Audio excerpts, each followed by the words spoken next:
musharax Axmed Cabdi Nuur Kichando safar shaqo ugu maqnaa dalka dibadiisa ayaa maanta si diiran lagu soo dhaweeyay garoonka diyaaradaha ee Cigaal International Airport waxaana soo dhaweyntiisa ka qayb qaatay salaadiin cuqaal waxgarad aqoon-yahan isbaaysiga xisbiga kulmiye iyo dadweynaha u tiro badan soo dhaweyntiisa kadib Axmed Cabdi Nuur Kichande halkaas waxa uu kula hadlay dadweyne aad u tiro badan waxaana uga mahadnaqay soo dhaweyntiisa balaaran ay u sameeyeen isagoo ammaan u diray jaaliyadihii uu kulamada la soo yeeshay waxaana uu ka dhawaajiyay inay weli taagan tahay tabashada ay qabeen isbaaysigu xalaalna aanu ahayn musharaxa xisbiga kulmiye Muuse Biixi Cabdi loogu doortay musharaxa kulmiye waxa uu sheegay Axmed Cabdi Nuur Kichande jaaliyadahaasi uu kulamada la soo yeeshay inay ka warwarsanayeen xaaladda Soomaaliland hadda ku sugan tahay waxaana uu yiri dadka maxaa meesha ku soo dhaweeyay aad iyo aad baan u salaamaya runtii qiimo weyn iyo sharaf weyn iyo karaamo weyn ayay yeeleen aad iyo aad baan u mahadsantahay waana saacad xun weyn waxa kale oo aan u mahad celinayaa niman odayaala oo hadii jaaliyadaha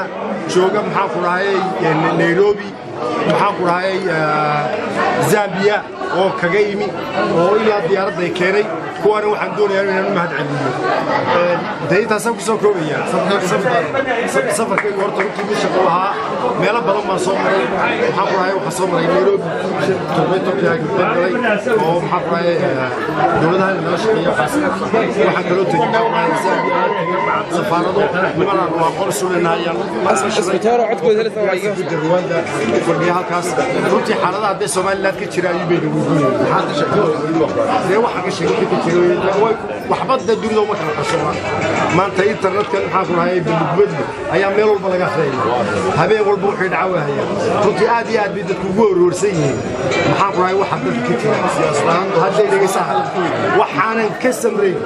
niman maxaa ku raayay runtii shalay to'an laga yimi Zambia oo ayagoo jidba joogay la hadliyo hadda waa fuuxiye markaas inta soo kordhay khilaafka xisbiga kulmiye ayaa sheegaya inaad kala hadasheen caalamka oo aad ka gudbiseen arrimo kale waxba aad uma naasi qodqodina waa tuurina dalka laakiin day waxba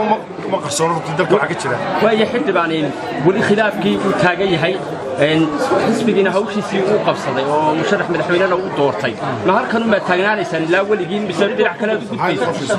bismillaahir rahmaanir rahiim horta runtii waxa xisbiga kulmiye ka dhacay inay ka dhacaan ma jecleen horta ma fahamtay sababtoo ah wuxuu ahaa xisbi maxaa ku raaya hadii lagu daydo oo rool moral u dimuqraadiyadda ayuu ahaa waa xisbi xaakimkii wuxuu ahaa maxaa ku raayay waxyaabaha aynu dunida ka iibinayno aynu leenahay dimuqraadiyad iyo waxbaan nabad iyo ayaanu haynaa ayuu ahaa waxyaabihii dadka aynu tusayno doorasho 8 baa lagu kala tagabeen lahayn maanta waa ka xumahay in asaga hoostiisa ka dhacdo in la isku boobo hoostiisa aad iyo aad baan ugu xumay doorashadii dhacday waan joogay xogaal baan u ahaa waxa